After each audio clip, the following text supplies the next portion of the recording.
जानते, क्योंकि जो प्रभु यीशु मसीह को सूली पर टांग रहे थे वो एक समुदाय नहीं था, वो दो समुदाय नहीं थे, वो बहुत सारी भीड़ थी। और उस भीड़ में से देखा जाए तो रोमन सोल्जर थे, रोमन सोल्जर के बाद आते रोमन कमांडर थे, उनके बाद देखा जाए तो जूइश ऑफिसर थे, उसके बाद देखा जाए तो एक ऐसी भीड़ थी जो भरमाई हुई थी, किसके द्वारा? यहूदा स्कृतियों के द्वारा। किसके द्वारा भरमाई गई थी? यहूदी स्कृतियों के द्वारा जो पूरी भीड़ भरमाई गई थी। तो कुल मिला के यहाँ कुछ बहुत लंबा, बहुत भीड़ में तादाद थी, बहुत ज्यादा लंबा, बहुत गिनती में लोग थे, गिनना भी मुश्किल था, इतनी उनकी संख्या थी जो प्रभु यीशु मसीह क्रूसिफिकेशन में शामिल थे। हालेलुया। यहाँ पर हम देखते हैं जब प्रभु इस बात के लिए कहते हैं, बहुत आम सी बात है कि क्या कहते हैं, जब आप समझते हैं इस चीज के लिए कि जब वो क्रूस पर है, तो यहाँ पर कुछ ऐसे लोग हैं जो सच में नहीं जानते कि प्रभु यीशु मसीह को क्यों क्रूसिफाई किया जा रहा है, लेकिन वो क्रूसिफाई इसलिए दे रहे हैं क्योंकि एक सजा है रोमन की कि जब आप कोई गलत काम करते हैं तो आपको क्या ये सजा भोगनी है। और उसमें से जो बात नहीं जानते थे, जिनको प्रभु यीशु मसीह ने कहा कि इन्हें क्षमा करके ये नहीं जानते, वो कौन लोग हैं? तो सबसे पहले बात की गई है वो रोमन सोल्जर के लिए, कमांडर्स के लिए बात की गई है, क्योंकि उनकी ये प्रथा थी रोमन के समय पर रोम में कि अगर कोई व्यक्ति या मनुष्य अपराध करता था तो उसे इसी सजा से दंडित किया जाता था। और ये सजा थी जहाँ पर बहुत सारा उनका सिस्टम था कि आपको कील पर वो नाम लिख दिया जाएगा क्या सजा है, ताकि आप उस अपराध को देख देख कर बार बार गिल्ट करें कि आपने एक बड़ा संगीन अपराध किया है। हालेलुया। सभी लोग मौजूद हैं यहाँ? हालेलुया। तो यहाँ पर इसलिए तो प्रभु यीशु मसीह उनके लिए कहते हैं कि ये नहीं जानते, तो वो कौन लोग थे जिन्हें नहीं जानते? वो ये लोग थे, रोमन सोल्जर थे और रोमन कमांडर थे, क्योंकि यहूदी लोग तो जानते थे कि यीशु मसीह किसकी ओर से आए हुए हैं। ये पहली भविष्यवाणी हो गई कि हमारे लिए एक क्या आएगा, मसीहा आएगा। तो यहूदी लोग जो पैशन अपने पूरे होली वीक के मंडे, ट्यूसडे, वेडनेसडे, थर्सडे तक हमने सरमनों को सुना, तो इस बात को वो जानते थे कि मसीह किसकी ओर से आया हुआ है, यहोवा की ओर से, उस भविष्यवाणी को पूरी किए हुए है जो पुराने नियम में कही गई है। लेकिन वो एक्सेप्ट नहीं करना चाहते, अपनी भूख के चलते, धार्मिक नेता होने के चक्कर में वो इस बात को एक्सेप्ट करना नहीं चाहते कि प्रभु यीशु मसीह किसकी ओर से आए हुए हैं, परमेश्वर ने भेजे हैं। कहीं हमारी पोस्ट है, कहीं हमारी पदवी खत्म ना हो जाए, या हमारा फेम, हमारा नाम खत्म ना हो जाए और कोई नया कोई आ जाए और उसका नाम है। ये बात कौन जानते थे? यहूदी लोग जानते थे, लेकिन जो नहीं जानते थे वो रोमन कमांडर थे और सोल्जर थे, वो इस बात को नहीं जानते थे। और जो भ्रम से ग्रस्त लोग थे वो थे यहूदा की भीड़ के अंदर शामिल, जिन्होंने इस बात का भ्रम फैलाया था कि इन्होंने यहोवा की निंदा की है। ये क्या है? यहूदा के ऊपर जब शैतान हावी हुआ, शैतान के द्वारा पर क्या किया, उसने पूरा इस्तेमाल किया यहूदा को, और इस्तेमाल के चक्कर में उन्होंने पैसे के लालच में, हमने देखा यहूदा का बीते समय कैरेक्टर कैसा था कि पैसों के प्रेम के चक्कर में उसने उस जीवित परमेश्वर को क्या किया, पकड़ा, उसके इकलौते पुत्र को किसके लिए पकड़ा दिया कि वो हमारे पापों का बोझ ले। यहाँ पर प्रभु यीशु मसीह कहते हैं कि परमेश्वर पिता से प्रार्थना की कि वे इस जो वो पाप कर रहे हैं वो इनके विरुद्ध ना लेकर आए। मतलब जब वो क्रूस पर भी हैं तब भी उन्हें पता है, तब भी वो अपने अधर्मियों के लिए, अपने पापियों के लिए क्या मांग रहे हैं? क्षमा की याचना लगा रहे हैं। हालेलुया। जो मीडिएटर है, जो हमारा बिचवैया है, जो मध्यस्थर है, कौन है हमारे बीच का? प्रभु यीशु मसीह। वो अपने अधर्मियों के लिए, वो दोष के लिए, जो जिसके लिए बहुत प्रताड़ित होना चाहिए था उन लोगों को, प्रभु क्या कर रहे हैं? मीडिएटर के रूप में, बिचवैया के रूप में वो अर्जी लगा रहे हैं, यहोवा इन्हें क्षमा कर, क्योंकि ये नहीं जानते कि ये क्या कर रहे हैं। आमीन, आमीन। ये एक बड़ी बात है। मैंने बीते समय जब मैं गुने ग्रुप में प्रीच कर रही थी तो मैंने ये बात प्रचार भी किया था कि क्षमा करना आसान नहीं है, लेकिन क्षमा करना बहुत जरूरी है। क्षमा करना आसान नहीं है, लेकिन ये बहुत जरूरी है एक विश्वासी के लिए वो क्षमा करे। इसलिए नहीं कि आप बहुत अच्छे हैं, इसीलिए कि परमेश्वर का लगातार काम आपके जीवन में हो सके। आमीन। और यहाँ पर प्रभु यीशु मसीह कहते हैं कि इसमें यीशु ने अपने शस्त्रों से, जब हम वचन को पढ़ते हैं, प्रभु का वचन बताता है मत्ती में कि प्रभु ने ये विश्वासियों को सिखाया कि वो क्या करें? अपने शस्त्रों से प्रेम करें। जो तुम्हें शाप दे उनको क्या दें? आप आशीर्वाद दें। जो आपसे घृणा करें उनके लिए आप क्या करें? भलाई करें। यही तो मसीह जीवन है। आमीन। यही तो मसीह जीवन है जो प्रभु ने सिखाया कि कोई तुम्हें क्या करे, कोई तुम्हारे साथ घृणा करे, लेकिन फिर भी तुम्हें उसके साथ भलाई करनी है। कोई तुम्हें दुखी करे, लेकिन उस दुखी से दुखी ना होकर तुम्हें वही स्वभाव को बना के रखना है जो प्रभु यीशु मसीह ने जिया। आमीन। आमीन। इसीलिए प्रभु यीशु मसीह इस बात के लिए कहते हैं क्योंकि प्रभु यीशु मसीह पूरे तौर से मनुष्य के रूप में थे, मनुष्य शरीर में थे, उस स्वभाव में थे जिस स्वभाव को हम कहते हैं कि मनुष्य का स्वभाव है गलतियां करना, बुराई करना, चुगली करना। सेम स्वभाव, सेम नेचर यीशु मसीह ने जिया, लेकिन इन सारी बुराइयों से दूर रहते हुए जिया। आमीन। आमीन। तो क्या प्रभु यीशु मसीह, क्या मनुष्य जीवन जीना आसान नहीं है? आसान है। कब? जब हम अपने जीवन का आधार प्रभु यीशु मसीह को मान लेते हैं तो हमारे लिए जीवन आसान है। जब हमें पता चल जाता है कि भलाई करने से हमारी ही भलाई होगी तो जीवन जीना आसान है। Hallelujah, hallelujah. और कलवरी क्रूस पे प्रभु कहते हैं कि जो तुमसे द्वेष करते और तुम्हें सताते हैं, ये जरूरी है परमेश्वर की आज्ञा कि आप उसके लिए निरंतर प्रार्थना करते हैं। आमीन। निरंतर प्रार्थना करते हैं ताकि परमेश्वर का जो असीम प्रेम उस कलवरी क्रूस पर प्रभु ने हमारे लिए सहा, वो एक विश्वासी समझ ले पाए कि मुझे अपने जीवन में एक जीवन को कैसे जीना है। क्या आप सच में विश्वास करते हैं कि प्रभु यीशु मसीह को कीलों पर जो गाड़ा हुआ था उसको कीले साधे हुए थे? कितने लोग ऐसा विश्वास करते हैं कि जो कीले लगी हुई थी यीशु मसीह के, वो उनको साधे हुई थी उस लकड़ी के क्रूस पर?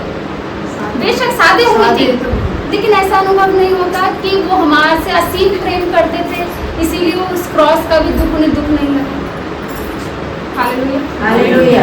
कि उस प्रेम से जो हमसे असीम करते थे, वो कोड़ा खाना, वो सूली पर कीले खाना, वो सलीब को ग्रहण करना भी उनके लिए क्या लगा? बड़ा आसान लगा। हालेलुया। क्यों? क्योंकि उस दर्द से बड़ा उसका प्रेम था। हालेलुया, जो उसने आपसे और हमसे, उस प्रेम के खातिर आज हमें शुक्रवार को शुभ शुक्रवार के रूप में बनाना है। इसलिए परमेश्वर का उन सारी बातों के लिए धन्यवाद कर रहा कि प्रभु तूने हमें सिखाया कि माफी बड़ी चीज है। आप विश्वास कीजिए, जब आप दूसरे को माफ करते हैं, जब आप दूसरे को माफी देते हैं, पश्चाताप करते हैं कि हाँ मैंने उसे माफ किया, ये बड़ा एक विश्वासी का स्वभाव। ये हर कोई नहीं कर सकता, लेकिन ये होना बहुत जरूरी है। इसलिए प्रभु ने उस दर्द में भी रहते हुए क्या किया? तब यीशु ने कहा, हे पिता इन्हें क्षमा कर, क्योंकि ये नहीं जानते सचमुच कि क्या कर रहे हैं। आमीन, आमीन। अच्छा, तो जो रोमन सोल्जर थे, कमांडर थे, वो नहीं जानते थे कि ये सजा सही भी हो रही है कि नहीं, तो क्या उन्हें दंड नहीं मिलना चाहिए था? दंड मिलना चाहिए था कि नहीं? क्योंकि वो तो जानते ही नहीं थे कि सजा है, उनका ड्यूटी है, उनको सजा देनी है जो ये गलत काम कर रहे हैं। लेकिन क्या परमेश्वर की ओर से उन्हें प्रताड़ित किया जाना था? क्योंकि अज्ञानता में उन्होंने किया है ना। प्रभु का वचन बताता है कि जब यदि अज्ञानता किसी अपराध को क्षमा नहीं करती, यदि अज्ञानता किसी अपराध को क्षमा नहीं करती, तो कम से कम यह उसके अत्याचार को कम करती। आमीन। कि आपका अपराध तो मिटाया नहीं जाएगा, लेकिन आपकी जो सजा है एटलीस्ट वो थोड़ी कम हो सकती है। लेकिन यहूदी लोगों के लिए वो भी नहीं था, क्योंकि उन्होंने जानते हुए वो अपराध किया जो बहुत उनके लिए क्या था? नुकसानदायक था। लेकिन उस समय भी प्रभु ने उन सब के लिए याचना लगाई, हे यहोवा, हे मेरे पिता, इन्हें क्षमा कर, क्योंकि ये नहीं जानते कि ये क्या कर रहे हैं। हमारा भी जीवन ऐसा ही है, हमारा भी जीवन सेम ऐसा ही है। हम भी मसीह में रहकर क्या करते हैं? दूसरों के पापों को क्षमा नहीं करते ना, दूसरों की प्रार्थना, दूसरों के जीवन, अपने फॉरगिवनेस या दूसरों को माफ करने वाला हमारा जीवन नहीं है। और फिर हम उन आशीषों की मांग प्रभु से करते हैं कि प्रभु तू मुझे ये दे, वो दे, अलावा इसके कि हम प्रभु से अपने अपराधों को और पापों की क्षमा को मांगें। जो ये होली वीक है और जिसमें अभी हम चल भी रहे हैं, कल सैटरडे तक जब हम पूरी सैटरडे में एंटर करने वाले हैं, ये बहुत इम्पॉर्टेंट डेज है। ये इतने पवित्र है, इतने प्रभावशाली, इतने सामर्थ्य हैं, बहुत ज़्यादा ज़रूरी है इस लेंथ में हम एक दूसरे के उन अपराधों को क्षमा करें जो प्रभु ने सच में हमारे उस गुनाह को लादते हुए हमको क्षमा किया। परमेश्वर महान है, सामर्थ्य है, जिसकी हुजूरी में आप रहते हैं, जिसकी इबादत आप करते हैं, उसके उस दुख से भी बड़ा है। आमीन, आमीन। वो असीम प्रेम आपसे करता है, एक्सट्रीमली ऐसा प्रेम जो हम सोच नहीं सकते, लेकिन प्रभु ने हमसे किया। इसलिए जब हम केरला में हुए एक घटना को देखते हैं, जब एक पूरा फैमिली वहाँ प्रचार करने के लिए गया और जब उनके पिता को क्या किया गया, उनके बच्चों को उनके सामने लोगों ने क्या किया, मार दिया गया। लेकिन उन पति को मार दिया गया। मिशनरी ग्रुप गया था, मिशनरी फैमिली बनकर गए थे वहाँ पर। और वहाँ पर सिर्फ एक ही व्यक्ति बचा, वो 2 बच्चे और अपनी वाइफ के साथ गए। वहाँ से सिर्फ एक जना लौट कर आया, दोनों बच्चे मर गए, हस्बैंड मर गया, सिर्फ एक ही लेडीज बची। और उसने वो सेवा का भार अपने ऊपर लिया जो उनके पति छोड़कर गए थे। और उनसे पूछा गया, जब न्यूज़ रिपोर्टर केरला में बहुत ज़्यादा इस बात का हल्ला उठा, तो पूछा गया कि आप इनको क्या सज़ा देना चाहती हैं। तो उन्होंने बड़ा साफ सुथरा, बड़ा परमेश्वर के भय में रहने वाली लेडीज़ थी, और कब मैं चाहती हूँ कि उन्हें क्षमा कर देना है। हालेलुया। तो क्या ये उनके लिए आसान था? लेकिन ये जो वाक्य वो गवाही हमेशा याद की जाएगी। आपका एक एक्शन बहुत ज़रूरी है। आपका परमेश्वर के सामने वो पश्चाताप सदा सर्वदा याद किया जाएगा। आमीन। परमेश्वर का मनुष्य के प्रति माफ करना और मनुष्य का मनुष्य के प्रति माफ करना थोड़ा अलग है। परमेश्वर जो हम प्रभु से माफी मांगते हैं वो साफ सुथरी माफी लेकर बैठते हैं, लेकिन जब मनुष्य को मनुष्य से माफ करने की आती है तो ऐसी माफी देते हैं कि वो विश्वास फिर से नहीं बना पाते। आमीन। कोई किसी के साथ धोखा करे, क्या वैसा विश्वास बना पाएंगे? नहीं बना पाएंगे। लेकिन प्रभु ने हमसे वैसा ही रिश्ता रखा। उसी अधर्म को, उसी पाप में जब हम थे, प्रभु ने वो सारे अधर्म पाप को मिटाते हुए हमारे गुनाहों को क्षमा कर दिया और हमें वैसा ही साफ सुथरा नया जीवन दे दिया। इसलिए प्रभु पौलुस इस बात के लिए कहते हैं कि जो मसीह में वो क्या है, नई सृष्टि है। लेकिन हम मनुष्य, जब मनुष्य का पाप क्षमा करता है तो वो हमेशा डाउट के साथ क्षमा करता है कि आगे इस पर भरोसा नहीं करना, आगे उस पर विश्वास नहीं करना, पता नहीं आज ऐसा किया कल क्या करें। आमीन। लेकिन प्रभु जिसकी हुजूरी में आप रहते हैं, मैं बार बार इस बात को कह रही हूँ, आप जिसकी इबादत करते हैं वो बहुत बड़ा है, वो विश्वास योग्य है, वो प्रभावशाली है। और प्रभु ने इस बात के लिए कहा है, ये बहुत जरूरी है कि आप दूसरों के पापों को क्षमा करें। प्रभु से उस सामर्थ को मांगे कि हम असमर्थी है प्रभु, लेकिन आप हमको क्या करें, पापों को क्षमा करने का आत्मा दे। विश्वास कीजिए, कोई ऐसी प्रार्थना नहीं है जो आप करें वो पूरी ना हो। आमीन। आप कोई प्रार्थना करें और वो पूरी ना हो, ऐसा हो ही नहीं सकता। आपने जो 10 साल पहले प्रार्थना की होगी शायद आप भूल जाए, लेकिन वो सर्वशक्तिमान प्रार्थनाओं को कभी नहीं भूलता। वो आज नहीं तो कल उनका प्रतिफल हाँ आमीन के साथ देने वाला परमेश्वर है।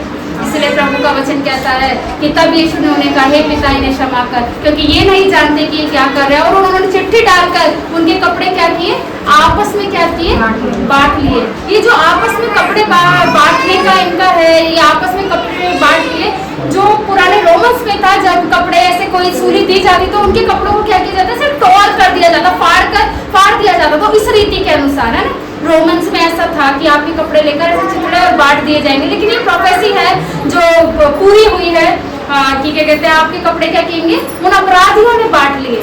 और उस जब कपड़े को बांट लिए गए हैं तो वहाँ पर क्या हुआ है, थोड़ी सी देर बस, तो जब वो कपड़े बांट लिए गए हैं तो वहाँ पर क्या हुआ है कि जैसे वो कपड़े फाड़े गए हैं तो प्रभु कहता है कि मैंने तो अपने कपड़े अपराधियों ने क्या किया, आपस में बांट लिए। वो कपड़ों को क्या हुआ, उनको चिथड़े थे बांट लिए, जो रोमन की क्या थी, प्रथा थी कि उन्हें ऐसा करना था, लेकिन ऐसी भविष्यवाणी थी जो पूरी होनी थी। और इसी के साथ कहते हैं कि प्रभु ने अपने और वस्त्रों के द्वारा हमें धार्मिकता के वस्त्र पहना दिए। आमीन। वो राइचसनेस का क्लॉथ दे दिया, वो मसीह के वस्त्र पहना दिए, जो अद्भुत है, जो महान है, जो सामर्थी है। प्रभु ने वो हमको सामर्थ दे दी, प्रभु ने वो धार्मिकता के वस्त्र दी है जो कभी पुराने नहीं होंगे। आमीन। प्रभु ने वो वस्त्रों से एक विश्वासी को आशीषित किया है कि जो मेरे वस्त्र हैं वो मैंने क्या किए, आपको बांट दिए हैं तुम्हारे लिए, जो क्या लेकर आती है, एक बहुत ज्यादा धर्मी, एक राइचसनेस को लेकर आती है आपके जीवन में। प्रभु ने अपने वस्त्रों के द्वारा हमको वो पहना दिया, प्रभु ने अपना प्रेम पहना दिया है हर एक विश्वासी को। प्रभु ने वो अनुग्रह दे दिया जो आज तक कोई नहीं दे पाया था। प्रभु कहता है विश्वासी के लिए मैंने अपने कपड़ों का बलिदान करके उसे राइचसनेस के कपड़ों से आशीषित कर दिया। हालेलुया। ताकि वो पुराने ना हो, परंतु एक विश्वासी के द्वारा दिन प्रतिदिन क्या किए जाए, नहीं किए जाए। इसलिए प्रभु ने अपने उन वस्त्रों को ना देखते हुए प्रभु ने इस चीज को देखा कि मेरा एक विश्वासी क्या करे,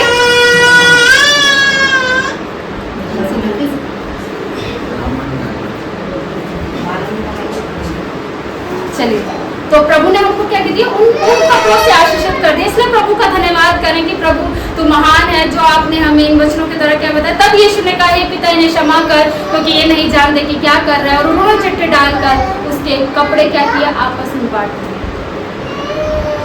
चिट्ठियाँ डालकर उसके कपड़े बांट लिया। आप विश्वास कीजिए उनमें से शायद हम ना हुआ से प्रभु की हुजूरी में जब आप हैं, प्रभु ने आपको धार्मिकता के, अनुग्रह के, प्रेम के, संतोष के और उस दया के और विनम्रता के कपड़ों से आशीषित कर दिया है। अगर आप मसीह में रहकर इन सेंसिटिव चीज़ों में बने रहते हैं और प्रभु का धन्यवाद करते हैं कि तेरा बलिदान असीम था, उसका जो सेक्रीफाइस था वो अद्भुत था, इस बात का परमेश्वर का धन्यवाद करें। और प्रभु आज हमें ये सिखाना चाहता है कि ये गुड फ्राइडे तब हमारे लिए असली में गुड फ्राइडे है, जब हम प्रभु की मृत्यु से बहुत कुछ सीख लेते हैं। आमीन। परमेश्वर आपको आशीर्वाद दे। एक छोटी सी प्रार्थना करते हैं।